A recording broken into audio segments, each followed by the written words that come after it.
So hello everyone, and in this video we are going to see the first part about fluid animation, and in particular a method called stable fluids. So we remind that incompressible fluid, such as water liquid, follows the Navier-Stokes equation. A simple way to try to simulate the dynamic of the fluid is to take a rectangular grid on which we associate a value of velocity, and then we apply the finite differences on the grid to express each derivative. So this was the initial approach in the early years, but it was very hard to get some good results, especially using finite differences on a 3D grid with Navier-Stokes equation, because it needs a lot of care and small time step to avoid divergences, and the use of a grid has a tendency to smooth out all the details very quickly. And in 2003, there has been a proposition by a researcher, Jos Tam, called stable fluids, which was the first one to actually achieve fluid-looking deformation in real time. So to understand the approach, let's go back to the Navier-Stokes equation. So we've got the partial derivative of u with respect to t, which is equals to the force minus u dot the gradient of u, which is the advection term, plus eta, the Laplacian of the velocity u, which is the diffusion part, minus the gradient of p divided by rho, which is the pressure part. So this last pressure term, gradient of p divided by rho, is actually related to the preservation of the mass of the fluid, or in other words, the divergence free. So in a sense, the pressure can be seen as an extra variable, like a Lagrange multiplier, enforcing a constraint. So its value is not so important to us, as its presence is only related to the preservation of the constraint.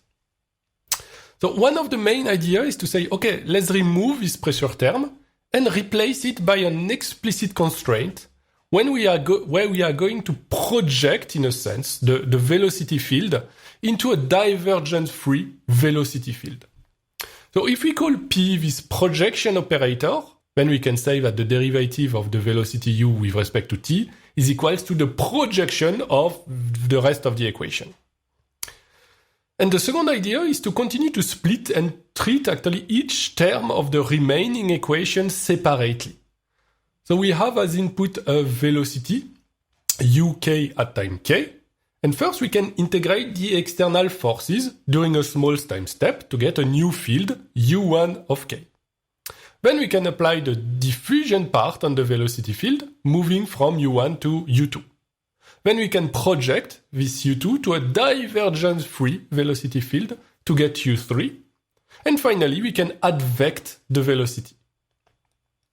And this is, in essence, the algorithm of stable fluid. We solve each part of the equation separately, and with a simple method at each step. So of course it's not perfect with respect to the physics of the phenomenon, as we are splitting all the terms separately, but it's an approximation that will be able to generate interesting motion for graphics application. And here is the actual algorithm you will be implemented in the lab class. Actually, we are going to manipulate two fields. A velocity field u, but also an arbitrary scalar field f. So why do we take this scalar field? So it's going to be used to display and visualize the result. Because the velocity is a vector field, so it's not very easy to visualize. So if we take f to be modeling, for instance, some color, now we can encode this color in this field f, and we can use the velocity field to advect this color to actually see better the result. And this field f, in this example, is modeling this red and green color. So, of course, it can be a scalar field, or it can be a field of RGB color, where RGB are treated independently. So to start the algorithm, we have a velocity field u of t, and we are going to suppose that we don't have an external force in this example. So on this field, we apply a diffusion. So we solve the diffusion equation.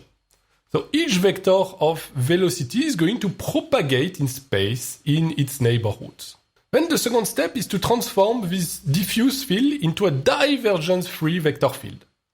We can see that this divergence-free constraint will create rotation, actually curl in the field. Then the third step is to apply the advection. We are going to see that we don't necessarily need to solve it as an ODE using u.nabla of u, but we can really take the definition of the advection, which is in this case that the velocity u is advected along itself. So it means that each velocity vector is actually translated along its own speed. And we can model that explicitly. And once we have done these three steps, then we have our new velocity field at the new time step t plus h, and then we can loop back and continue again. And then we have also this scalar field. So this scalar field has to be moved along the velocity field. And in a first step, we can diffuse this scalar field to model a kind of natural diffusion of the color, but this is actually an optional step. And then the main things we have to actually do is the advection step. And in this case, it's the same process that with u, but instead of advecting the velocity along itself, we advect the values of the field f along the velocity u. So we need both value f and u for these steps, and then this gives us the next value of the scalar field. And as we can see on the small animation here, the red and green color of this field are advected along the velocity. And at the most right extremity, we display both the color field and the velocity field. And now let's see the step 1, 2, and 3 with more details. First, there is the diffusion step. So for the diffusion step, we can really solve the differential equation using a finite difference method. The partial derivative of f with respect to t is equals to eta times the Laplacian of f. So I use the value f here that can be alternatively the color field or the velocity field. So actually the relation is the same. One of the issues with the diffusion solution is that explicit scheme have a tendency to create oscillation and divergence phenomenon when we use large time steps. And as we would like a real-time result, we don't want to have to use very small time step. So we can use an implicit scheme to ensure an unconditionally stable solution. And then we can discretize in a standard way the first derivative in time and the second derivative in space, here in x and y direction.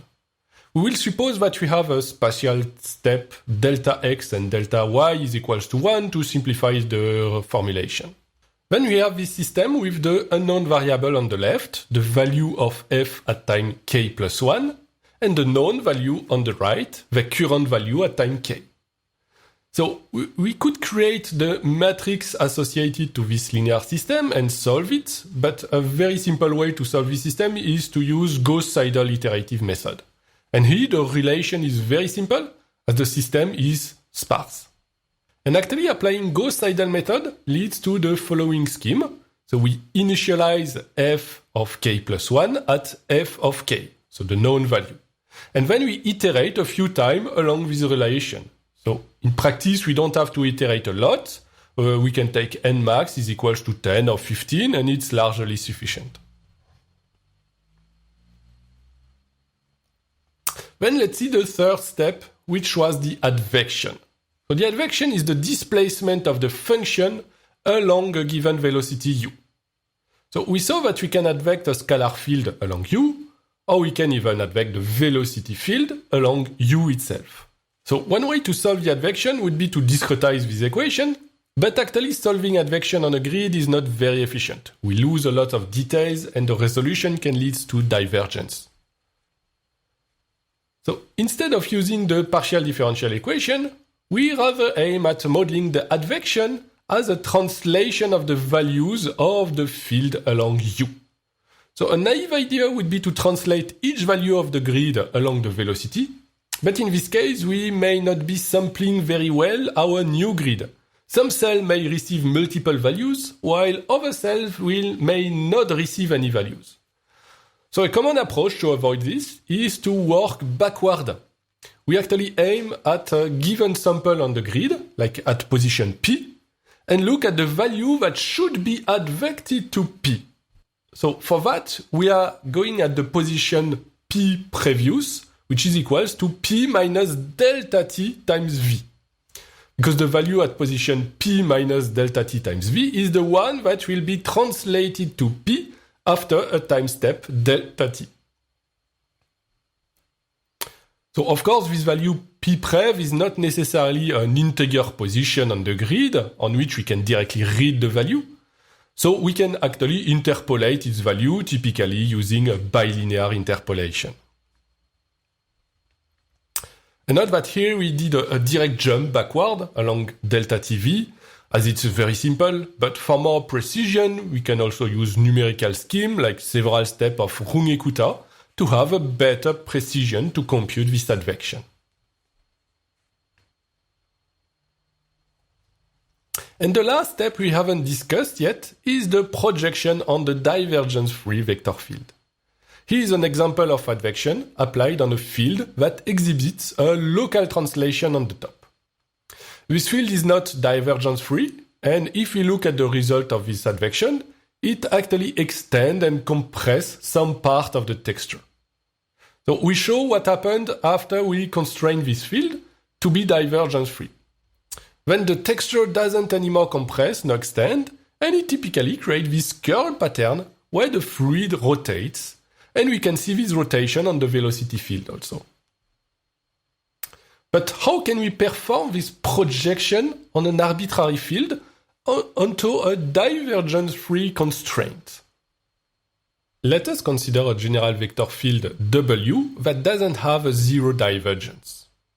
And we can use the Helmholtz theorem that states that a smooth vector field can be decomposed into the sum of two vector fields, U and V, with U being a divergence-free vector field, so div of U is equals to 0, and V is a gradient field, so V can be written as a gradient of Q, where Q is some scalar field. Now, if we compute the divergence of W, we have div of W, which is equal to div of U, which is 0, plus div of V. But div of V is div of gradient of Q, which is the Laplacian of Q. So actually, we have the Laplacian of Q, which is equal to divergence of W. In other words, Q is actually satisfying a Poisson equation whose value are the divergence of our vector field W. And this gives us an algorithm to compute our divergence-free vector field U. First, we compute Q as a solution of Laplacian of Q is equals to divergence of W, as we know W. And then we compute U as W minus the gradient of Q. And all these steps can be done with finite differences. So we have a vector field W, given by the component Wx and Wy as input. We compute D, which is the divergence of W, using the standard first-order central differences. Then we can solve the Poisson equation. It's actually very similar to what we did for the diffusion equation. We can use an implicit scheme and solve the linear system using a Gauss-Seidel iteration. And third, we can finally compute U is equals to W minus the gradient of Q, with the gradient being simply the discretization. And finally, something we haven't discussed yet are the spatial boundaries. All our finite differences need to access the border, and correctly handling this value is important to avoid instabilities. So for the density, we can assume a C0 continuity on the boundary. So we simply duplicate the value of the direct neighbors to the cell of the boundary on the row and column. And for the corner, we can actually average between row and column values. In the case of velocity, we can assume a reflection, which models the behavior of a wall. Then for the rows boundary, we can inverse the y component, while for the column boundaries, we can inverse the x component. And similarly, for the corner, we can average the values. And finally, here is an example of interactive model of stable fluids. You will implement a similar one with slightly less details in the lab class. Of course, we did the derivation in 2D in this class, and the implementation and interaction is quite simpler to do in 2D, but the method would be very similar to implement on a 3D grid.